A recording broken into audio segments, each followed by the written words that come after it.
Kabanata 15:16 Napakagulo ng mood ni Elliot, hindi niya naisip kung paano sasabihin kay Avery na buhay pa ang kanyang biological mother, at nakipag-ugnayan na siya sa kanya sa iba't ibang channel. Mula sa malamig at mainit na saloobin ni Elliot kay Gwen, mahuhulaan na walang inaasahan si Elliot para sa biyolohikal na ina na ito. Noong higit na kailangan ni Elliot ang pagmamahal ng ina, ang babaeng ito ay hindi nagbigay sa kanya ng anumang init, at ngayon ay sapat na ang kanyang lakas upang hindi kailanganin ng babaeng ito upang gumanap sa papel ng isang mapagmahal na ina. Nakita ni Avery na medyo hindi natural ang ekspresyon nito, kaya sinunod niya ang sinabi nito at nagtanong, "Ano ang ibinebenta mo?" Sumagot si Elliot nang hindi nag-iisip, "Bahay." Avery, "Haha, anong sabi mo?" Malumanay na sabi ni Elliot, "Sabi ko gusto kong bilhin ang bahay na tinitirhan ko ngayon." Natigilan ang kabilang Avery, "Hindi ba niya narinig ang boses mo?" Elliot, "Hindi ako big star." "Bueno, para sa akin, mas maliwanag ka kaysa sa isang malaking bituin." Tiningnan ni Avery si Elliot ng malambing, at nagyabang, "Napakagwapo mo ngayon." Seryosong pinuri siya ni Avery kaya hindi napigilan ni Elliot na mamula. Tiningnan ni Elliot ang kanyang maaliwalas at gumagalaw na mukha at buwang-ulong, "Napakaganda mo rin ngayon." "Avery, ang ibig mo bang sabihin ay hindi ako kagandahan? Maganda ka kadalasan, maganda ka araw-araw." Puri ni Elliot habang hawakan siya, namumula ang tenga. Kumakain sina Hayden at Layla sa di kalayuan sa kanila, ngunit nang marinig nilang nag-uusap ang dalawa tungkol sa pag-ibig, agad na lumayo ang dalawang bata. "Kuya, ngayon mo lang ba narinig sina Mama at Papa?" Sabi ni Layla na may matingkad ng ngiti. Mula nang bumalik sina Mom at Dad from Yanroville, mas naging childish silang dalawa. Ang paksang ito ay nagpatalo kay Hayden. "Bakit hindi dumating si Tio Eric?" Iniba ni Hayden ang usapan.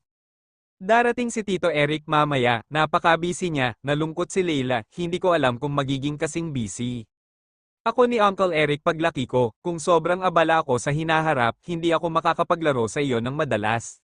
Sa bahay, Layla, lahat ay may kanya-kanyang negosyong gagawin paglaki nila. Kapag nagpakasal ka, hindi mo paglalaroan kami ni Robert. Makikipaglaro ka sa asawa mo. Nakahanap si Hayden ng upuan sa sulok at umupo. Tumayo si Layla sa kanyang kondongan at tumingin sa kanya na may nagtatakang ekspresyon. "Hindi alam ng asawa ko kung saan maglalaro sa putikan." Sabi ni nanay at tatay, "Huwag daw akong umibig ng maaga, hindi ba? Sinabi ko sa iyo ito, kuya, kailan ka ba magmamahal, kailan ka magpapakasal, anong klaseng babae ang hahanapin mo bilang asawa? May asawa ka na, hindi mo ba ako mahal gaya ng pagmamahal mo ngayon?" Walang katapusang mga tanong ni Layla, at magulo ang isip ni Hayden. "Hindi ako magpapakasal sa hinaharap." Walang pananabik na magpakasal si Hayden. Pagkapanganak ni Hayden, tumira siya kasama ang kanyang ina at lola. Lumitaw si Elliot pagkatapos niyang bukod dito. Pagkatapos ng itsura ni Elliot, ang orihinal na mapayapang buhay ay paulit-ulit na itinapon sa mga alon. Kahit sweet sila Mom at Dad ngayon, nakakatakot din kapag nag-aaway silang dalawa. Nadama ni Hayden na ang pag-aasawa ay masyadong nakakapagod ng enerhiya at emosyon, kaya nagpa siya siyang hindi na magpakasal sa hinaharap. Siyempre, masyado pang maaga para isipin niya ito sa kanyang edad. Magiging monghe ka ba kung hindi ka mag-aasawa? Hindi maintindihan na tumingin sa kanya si Layla. "Kahit suportahan kita, hindi ka susuportahan ng mga magulang mo." Alam mo ba ang away ni na Auntie Tammy at Uncle June? Sinabi ni Layla sa kapatid ang lahat ng alam niyang tsismis. Si nanay at tatay ay tiyak na hahayaan kang magkaroon ng isang anak at magmana ng kanilang pag-aari sa hinaharap. Tumingin si Hayden kay Layla, "You like to have your child, may anak ka, at hayaan mong manahin ng anak mo ang kanilang ari-arian." Ipinikit ni Layla ang kanyang malalaking itim at may kantab na mga mata. "Ngunit ako ay magiging isang malaking bituin sa hinaharap, at maaari akong kumita ng maraming pera ng mag-isa. Ayokong magkaanak." Niyakap ni Mrs. Cooper si Robert at nakipagkwentuhan sa iba sa di kalayuan. "Hayden, kung gayon, hayaan mong ipanganak si Robert." Kabanata 15:17 Nagliwanag ang mga mata ni Layla, at masayang tumawa. "Okay, hayaang magkaroon ng mga anak si Robert sa hinaharap. Hehe, sa ganitong paraan hindi tayo pipilitin ng mga magulang." Tila narinig ni Robert ang malapilak na kampana ng kapatid. Ang mga mata nito na kasing itim na mga itim na hiyas ay agad na napako sa direksyon ni Layla. Hindi alam ni Robert na sa kanyang unang birthday party ay nagsabuatan pa ang kanyang kapatid na magka-baby. Sa oras ng tanghalian, sinamahan ni Gwen si Tammy na kumain ng prutas sa fruit area. Sabi ni Tammy, Gwen, pwede kang kumain ng magagaan na gulay at pinakulo ang karne, nagpapayat ako noon at humingi ng recipe sa isang nutritionista. Paliwanag ni Gwen, well, I usually eat vegetables and meat, pero wala akong gana ngayon, baka kasi hindi pa settle yung jet lag. Tammy, tsaka, nabalitaan ko na pumunta ka rito kaagad pagkababa ng eroplano, bakit hindi ka bumalik isang araw ng mas maaga? Walang oras si Hayden, pagkatapos niyang bumalik sa pagkakataong ito, wala na siya doon pansamantala. Bumalik na ako sa Bridgedale, kaya sobrang busy ko kanina. Bumantong hininga si Tammy, napakabilis ng panahon, sa isang kisap mata, si Robert ay 1 taon na, 1 taon. Ding namalagi si Hayden sa ibang bansa, ngunit ang buhay ko ay walang pagbabago, parang lalong lumalala. Gwen, Tammy, ngayong may anak ka na, dapat ay bumuti na ito.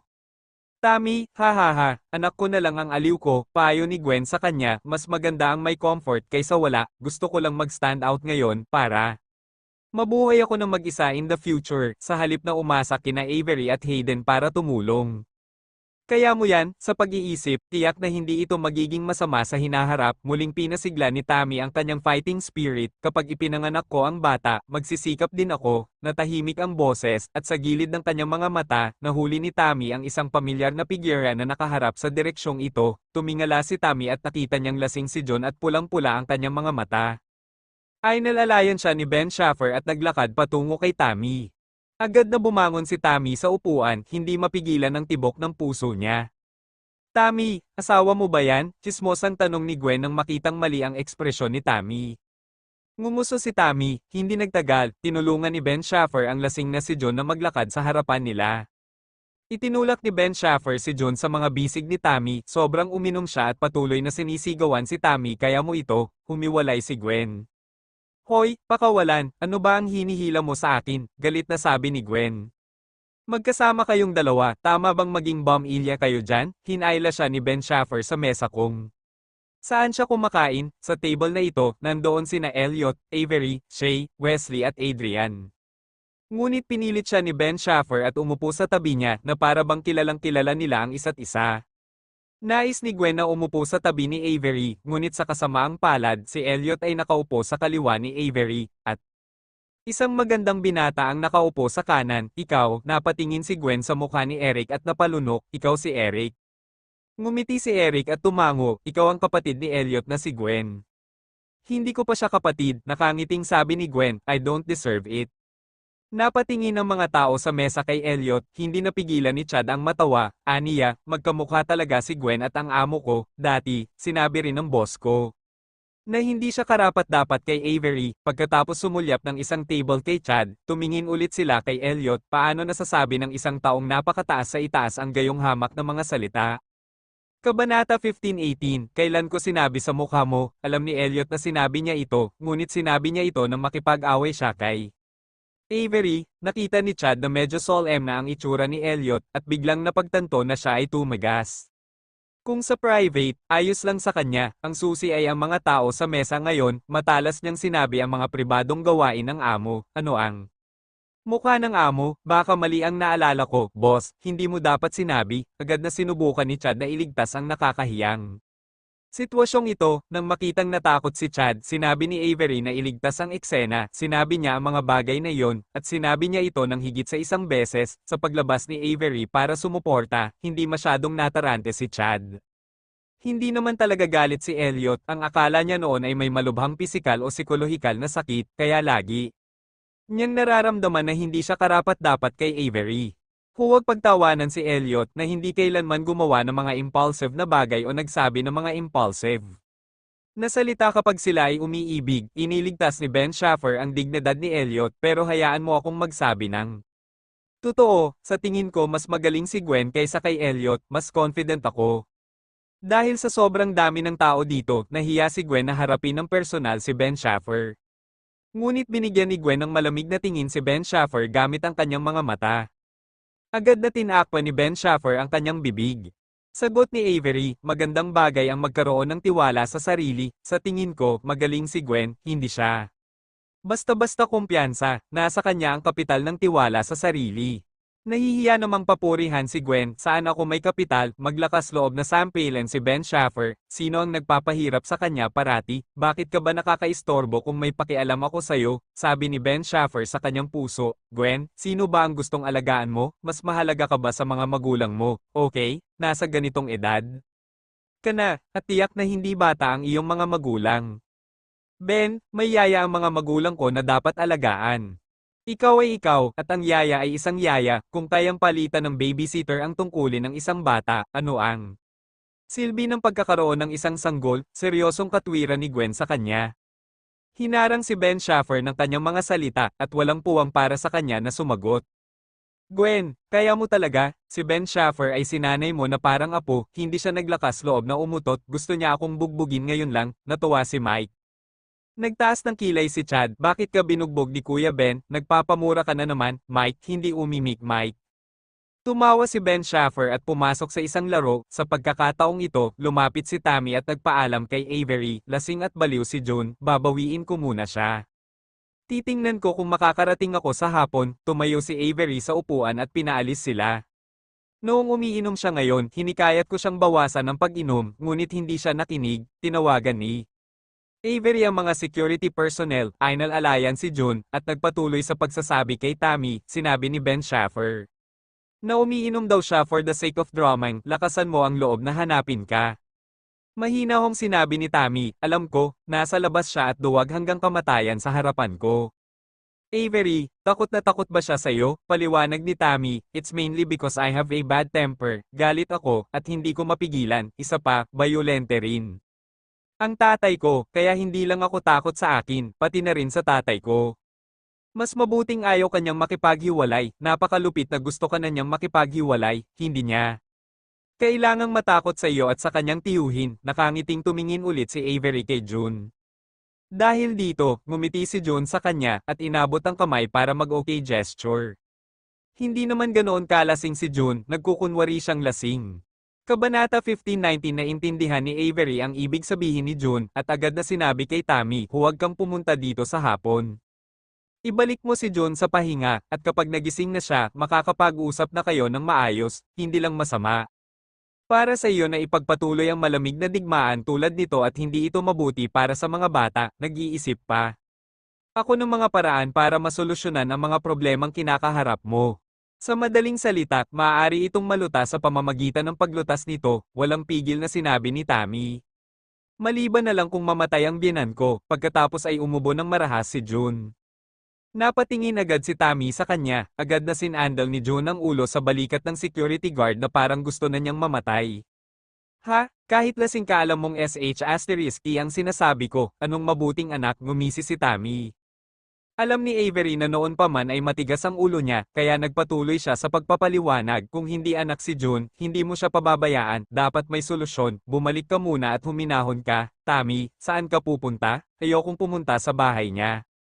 Sabi ni Avery, hindi ba pumunta si June sa iyo sa sarili niyang initiative pagkatapos ay bumalik ka sa iyong bahay?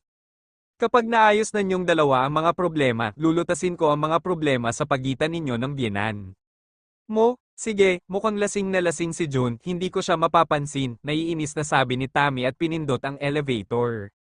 Button, Avery, huwag mo siyang paalisan, sa tulong ng seguridad, wala akong problema dito. Avery, well, ipaalam sa akin kapag nakauwi ka na. Tammy, okay, pagkapasok ni Tammy at June sa elevator ay dahan-daang sumara ang pinto ng elevator.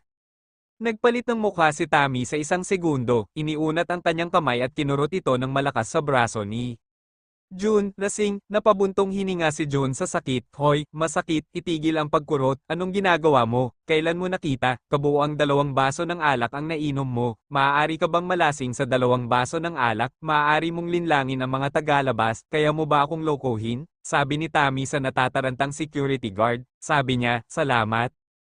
Ang security guard, ayos lang, nakarating ang elevator sa unang palapag, at lumabas ang dalawa sa parking lot. Tammy, lihim mo ba akong pinagmamasdan? Bahagyang namula ang pisngi ni June, at lihim siyang natuwa. Pinagmamasdan kita. Lumapit ka sa akin sa loob ng 20 minuto ng tanghalian, gaano karami ang maaari mong inumin sa loob ng 20 minuto, pinandilitan siya ni Tammy at nagpatuloy, bakit mo ako hinahanap, ikaw ay Walang hiya at walang balat, hindi mo kayang lutasin ang problema ng iyong ina, kaya huwag mo na akong hanapin. Binigyan ako ni Brother Ben ng solusyon, at sa palagay ko hindi ito masama. Sumandal si June sa tenga niya at sinabi ang solusyon. Biglang nagningning ang mga mata ni Tammy. Ang pamamaraang ito ay hindi masama. Napangiti si Tammy at tinignan ang mukha nito, kung gaano ito kasarap sa mata. Husband, natalo ba kita last time? Oy, bumalik ako mula sa ospital noong nakaraan, at ang aking mga kamay ay namamanhid ng mahabang panahon. Naalala ni June ang karanasan niyang masampal sa publiko sa ospital, at agad na tumigas ang ngiti sa kanyang mukha. Tammy, bayolente ka ba? Sabi ko wala akong ka-blind date sa babaeng yon. Bakit ayaw mong maniwala? Kung ayaw mong maniwala, kalimutan mo na. Binugbog mo ako sa harap ng mga tagalabas. Naisip mo ako, do you feel that way? Agad na ibinaba ni Tammy ang kanyang ulo at inamin ang kanyang pagkakamali. Hindi ako magagalit sa babaeng nakatitig sa akin. June, hindi ka pwedeng magalit sa babaeng yan. Ano ba ang hinahampas mo sa akin?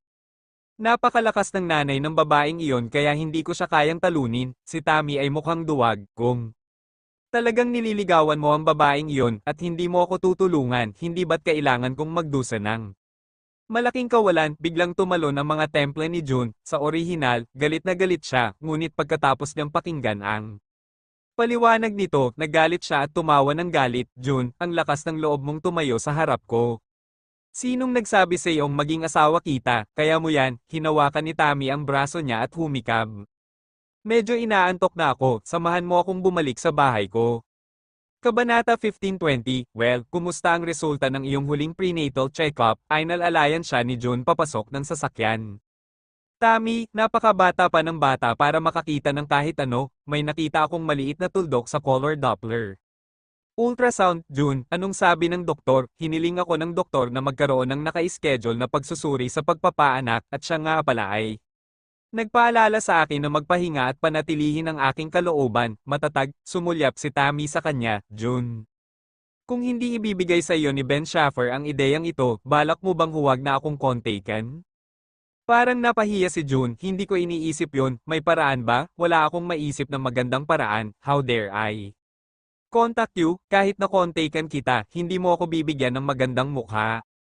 Totoo yan, nakahinga ng maluwag si Tammy. Asawa, wala ka talagang pakialam sa apelyido ng bata at sa apelyido ko. I care. Nang sabihin ito ni June, nagbago ng husto ang mukha ni Tammy. Nagpipigil ng ngiti si June at tinapos ang sinabi niya, I care about you.